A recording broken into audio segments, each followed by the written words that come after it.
In the early light over the Pacific, a signal flag fluttered as Vice Admiral Kiichi Nagumo stood on the command deck of the carrier Akagi, his expression marked by the burdens of leadership. It was June 4, 1942, a day that would forever reshape the trajectory of the Pacific conflict and leave a deep scar on Japan's naval legacy. The scent of jet fuel hung in the breeze, mingling with the distant drone of engines, but what was missing was a sense of clear direction. Nagumo, despite his long years of experience, felt a tremble in his hands as he studied the latest reconnaissance updates. The intelligence reaching him was disjointed, conflicting, and frustratingly vague. His search aircraft had spotted unidentified enemy ships to the northeast, but they hadn't provided enough detail. Were they minor escorts or a far greater threat? Nagumo's thoughts spiraled through the uncertain possibilities. Admiral Isoroku Yamamoto, the mastermind of the Pearl Harbor assault, had entrusted Nagumo with the most intricate operation in Japan's naval history. Yet now, in this critical hour, that trust seemed to falter. A crucial error had already been committed, though the consequences would not be fully understood until fire engulfed the flight decks. Yamamoto's decision to hold the main battleships far behind the carrier group, meant to deceive American forces, left Nagumo's fleet lacking vital support. This miscalculation, detailed later in American intelligence reports, highlighted how the complexity of Japan's plan exposed them to grave risks. Another serious lapse unfolded as Nagumo faced a high-stakes judgment. His planes had already bombed Midway Island, but the reports from the returning crews confirmed that more attacks would be needed to neutralize resistance. This placed him in a bind should he prepared his remaining aircraft for another land assault, or rearm them for a naval strike. Each moment that passed allowed the unidentified enemy to draw closer. At his side stood Commander Minoru Genda, the strategic brain behind Pearl Harbor, advising as best he could. But even his strategic brilliance couldn't compensate for a flaw that had long plagued Japanese planning: the assumption that they would catch their enemies unprepared. The reality seemed different now. Recent radio traffic had hinted at the possibility that American cryptographers had broken their codes. That suspicion, now crystallized, cast a shadow of fear over Nagumo's judgment. This creeping uncertainty led directly to his third critical misstep. At exactly 7:45 a.m., he gave the command to rearm his aircraft for another strike on Midway. Below deck, crews aboard Akagi and the other three carriers Kaga, Soryu, and Hara began swapping out torpedoes and armor-piercing bombs for explosives more suited for land targets. This laborious process, taking nearly an hour, left the ships in a dangerously exposed state. On deck, the sun rose higher, throwing long shadows across aircraft and fueling lines. Nagumo made a deeply consequential assumption that he had more time. He believed American forces, if present, were still hours away from launching a counterattack. But this belief ignored the innovative approach that U.S. Admiral Raymond Spruance was about to unleash, changing the nature of naval warfare entirely. Urgency built aboard the Akagi as transmissions began coming in rapidly. At 8 a.m., a scout plane from the cruiser Tone finally reported a major enemy presence, and ships spotted northeast of Midway, moving fast and in formation. The message stunned the bridge crew into silence. These weren't stray vessels. They appeared to be part of a coordinated carrier group. Faced with this alarming revelation, Nagumo committed another fateful error. Instead of ordering his planes to be loaded immediately with anti-ship weapons, he asked for confirmation. The scout was told to identify ship types and continue shadowing. Valuable minutes slipped away while Nagumo hesitated, unwilling to act. Without absolute clarity, the strict procedures that had once served the Japanese Navy so well in calm waters were now dangerously inadequate under fire. The situation worsened when his operations officer, Commander Ryunosuke Kusaka, suggested waiting until the first strike group returned before making any new moves. The returning bombers would need to land, refuel, and rearm. Though this appeared to be a logical step in a normal operation, it ignored a harsh truth of carrier warfare: whoever struck first would likely win. By choosing protocol over bold action, Nagumo gave up a decisive edge. Meanwhile, to the northeast, the U.S. carriers Enterprise and Hornet, under Admiral Spruance's command, were preparing to unleash the largest aerial attack in American naval history. Acting on superior intelligence that the Japanese could neither match nor fully understand, Spruance gambled everything on launching at the very edge of operational range, betting his pilots would find and strike the Japanese fleet before it could respond. A deeper problem was that Nagumo misjudged how aggressive the Americans had become. Japanese doctrine held that U.S. carrier forces would act cautiously, only attacking after meticulous planning.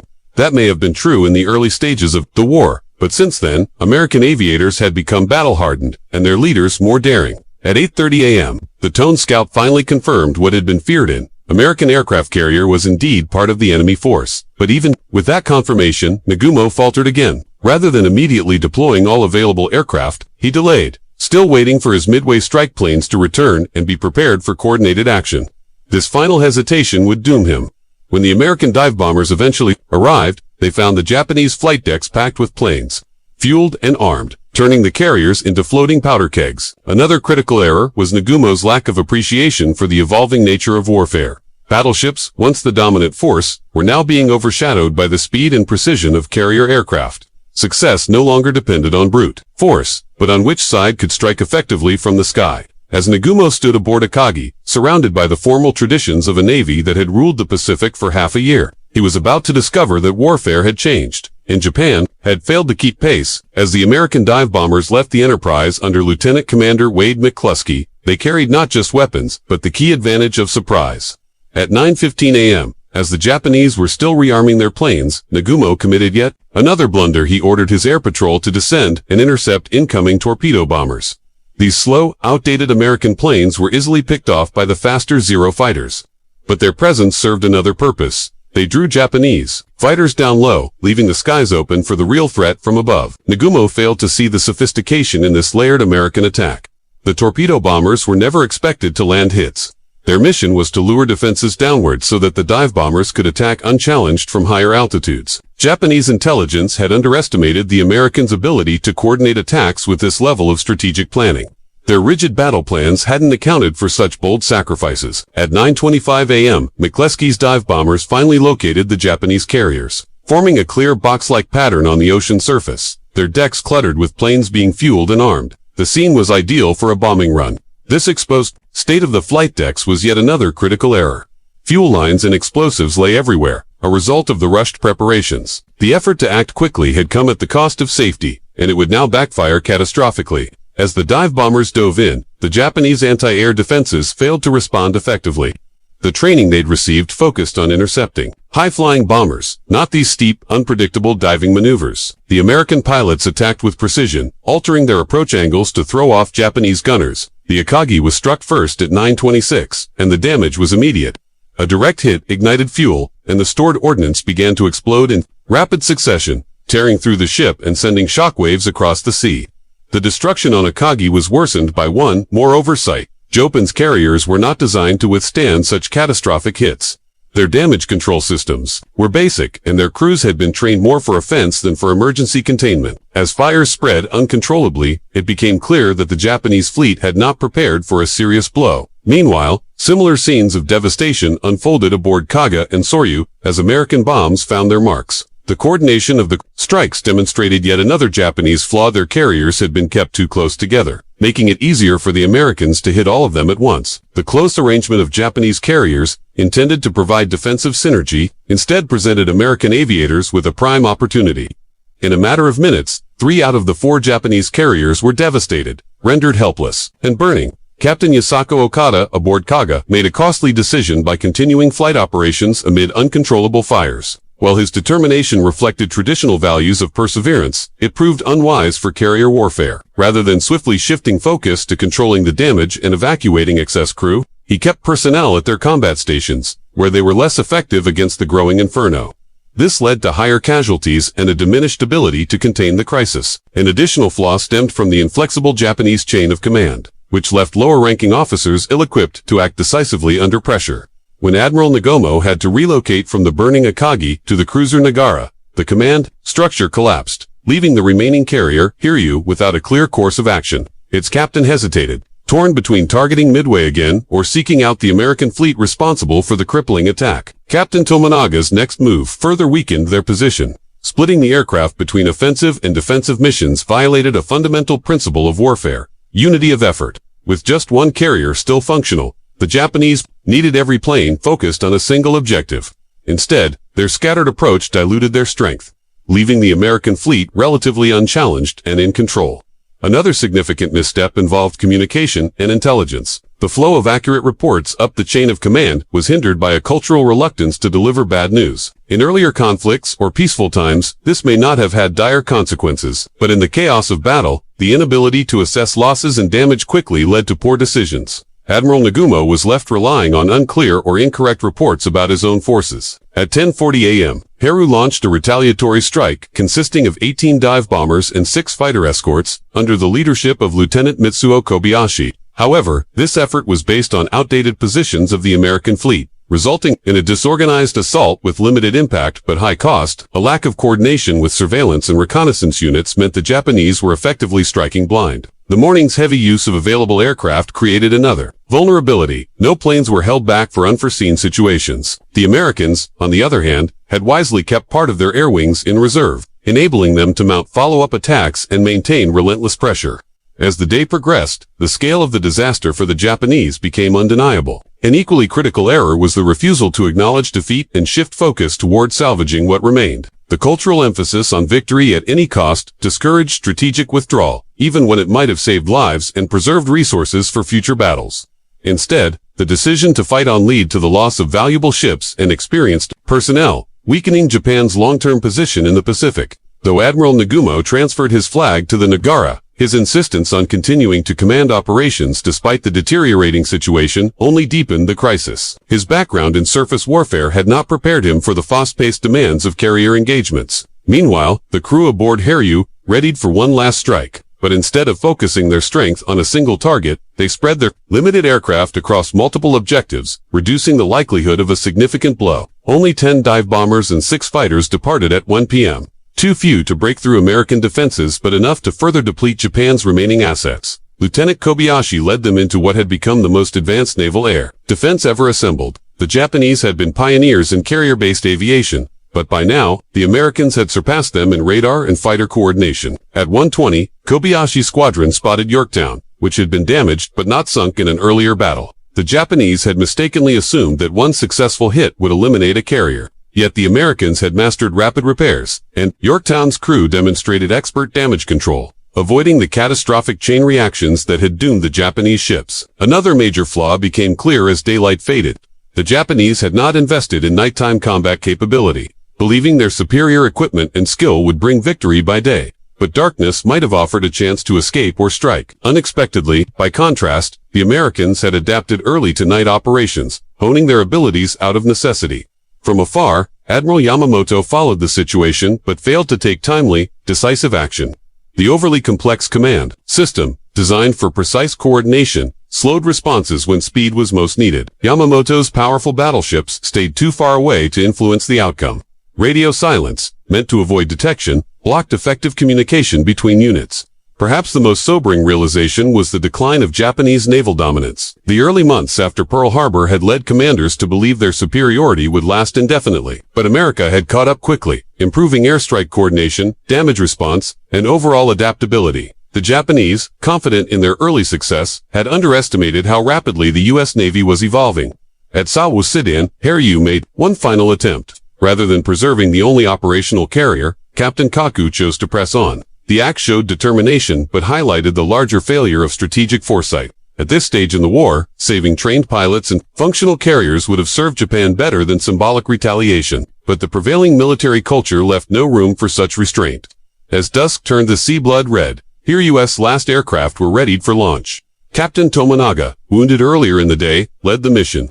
This marked yet another costly misjudgment. Experienced pilots, instead of being reserved for future battles, were put at risk. His plane was barely functional and leaking fuel, but grounding it was not an option under the prevailing honor code. The American mindset, in contrast, allowed for heroism tempered by strategic sense. No effort was made to align this final air attack with surface fleet maneuvers. Japanese cruisers and destroyers, capable of launching night attacks, remained inactive due to breakdowns in communication and planning. Nagumo, from his makeshift command post, lacked the tools to manage joint operations. As the mission approached the American fleet around 5 p.m., the fading light made identifying targets difficult. U.S. ships used deception techniques to confuse attackers, and Japanese crews, trained for daylight missions, were ill-prepared to deal with poor visibility. Their attack ended up being scattered and largely ineffective. Throughout the day, the mounting toll on Japan's trained airmen had a lasting impact. Each wave of attacks drained the pool of elite pilots who had played key roles in earlier victories, unlike the Americans, who had scaled up training programs and could replenish their forces. Japan's limited infrastructure couldn't keep pace with these losses. Kaku made a final misstep by continuing operations even as flames began spreading across Hiryu's deck following an American bombing run at 5 p.m.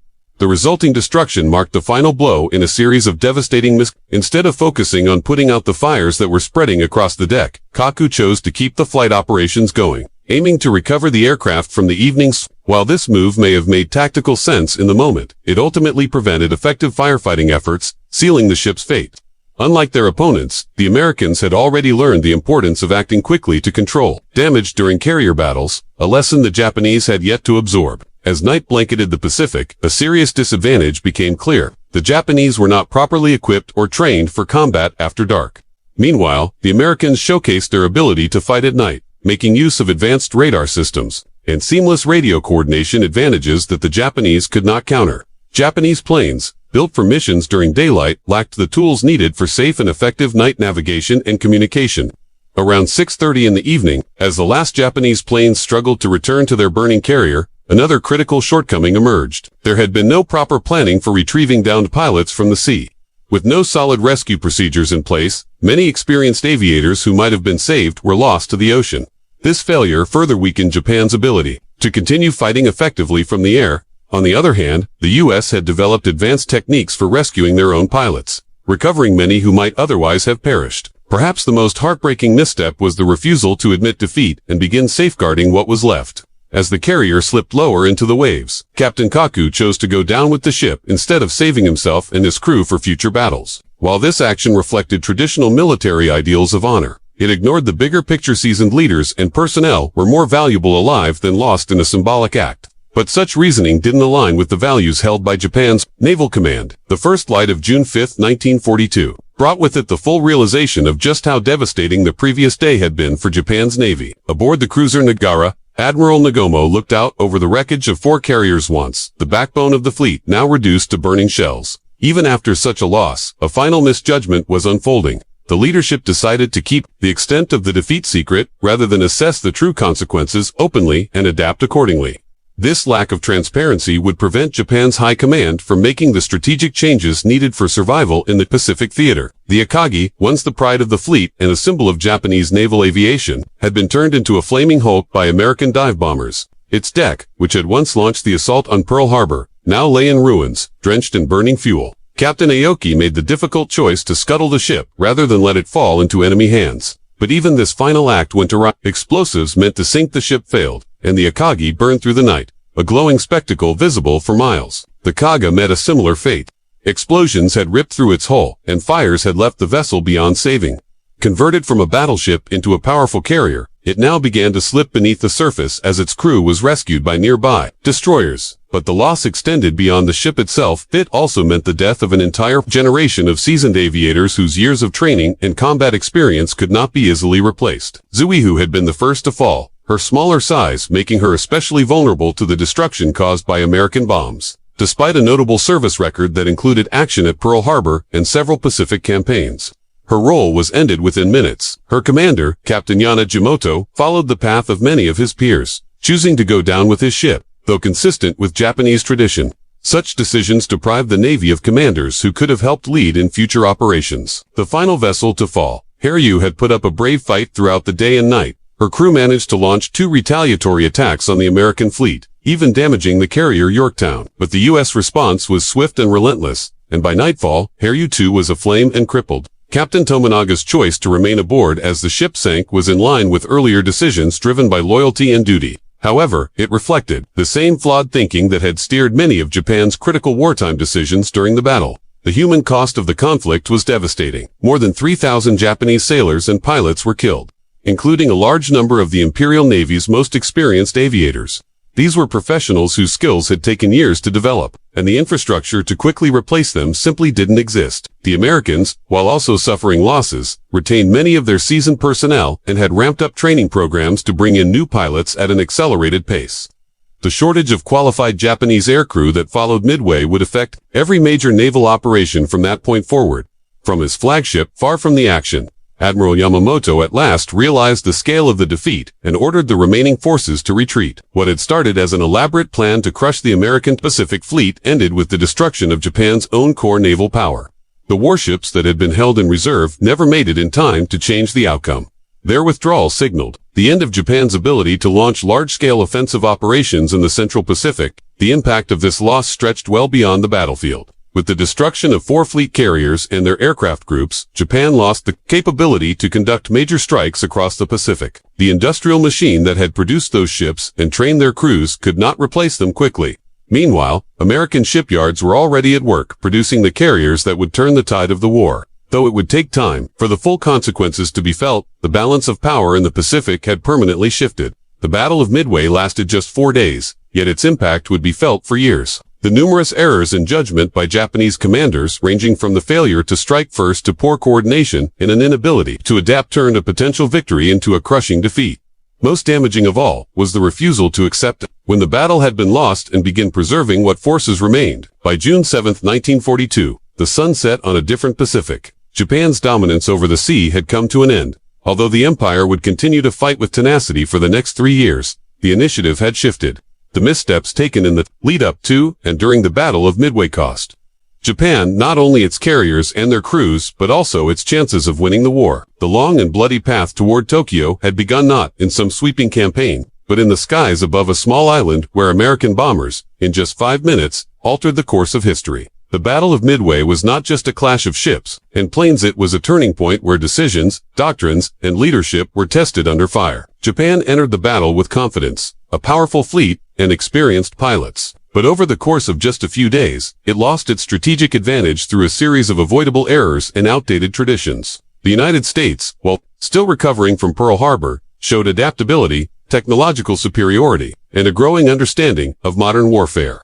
In the end, Midway wasn't merely a victory of firepower, it was a victory of learning, of timing, and of recognizing when to change course. What happened over those remote Pacific waters reshaped the fate of 2 great powers and signaled the beginning of Japan's long retreat in the Pacific War. The story of Midway is a reminder that in war, failure to adapt is often more deadly than the enemy.